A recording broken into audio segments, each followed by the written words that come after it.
Hi there, thanks for joining us. In this Repricer video, we're going to introduce you to sales rules. With most repricing software, you can only compete against your competitors.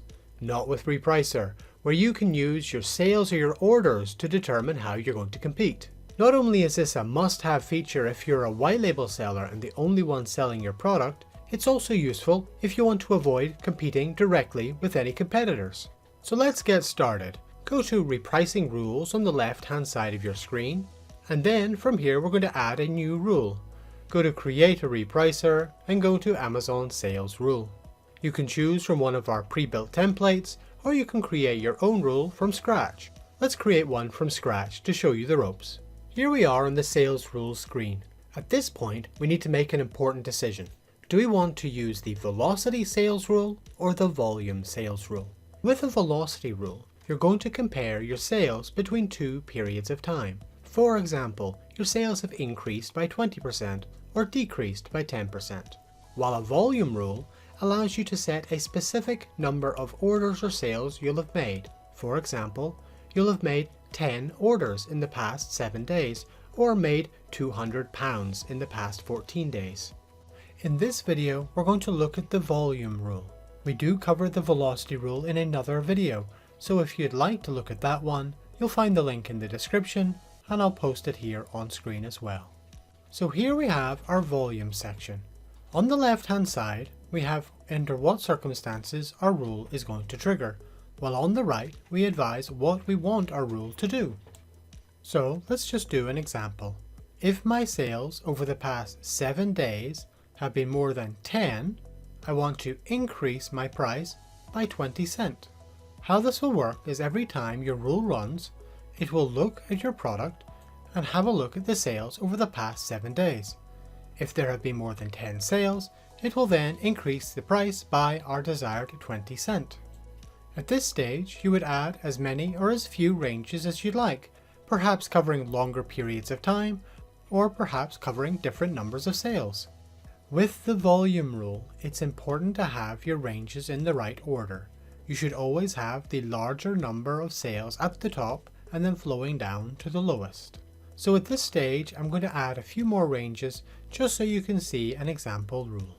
And just one note before we progress. In order for your rule to trigger for a specific product, it must have been in stock for at least the period of time you selected. In the example above, it must have been in stock for at least 7 days in order for that product to qualify for this rule. So you can fine-tune your sales rules, we've added a number of setting controls that you can also use. Let's take a quick look at each. Our first setting determines what data your rule is going to use to trigger. By default, your sales rule will look at the money made from your orders. Using this setting, you can change this to look at the number of orders made. So instead of looking at £100, you're looking at 10 orders. In our custom timings, you have two options available to you. The first is to determine how often your sales rule is going to run. You can set it to run as often as every 2 hours or as infrequently as every 3 days. Our next setting allows you to stop your product from triggering too often.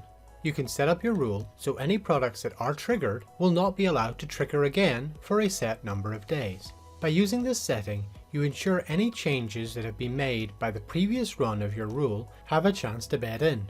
The final option we have is psychological pricing. We're all well aware of the power of having 99 cents at the end of your price. What psychological pricing allows you to do is to tag all prices generated by this rule to your desired psychological price point. You can use any of the numbers ending in 9. Most commonly, I imagine you'll want to use 49 cents or 99 cents. Before we move on, I just want to make sure we're all on the same page on how this applies. Your rule will automatically move your product to the closest price point in the direction your price is moving. So if your price is increasing, it'll go up, or if it's decreasing, it'll go down to the next. I've put a couple of examples on screen just to help explain. So that's our sales rule, and I'm sure you can already see the power in it. At this stage, you have two options in how to trigger the sales rule. You can either add it to one of your existing Amazon repricing rules, or you can apply it to one of your products directly. This video is already getting a little long, so what I'll do is I'll set up another video on the channel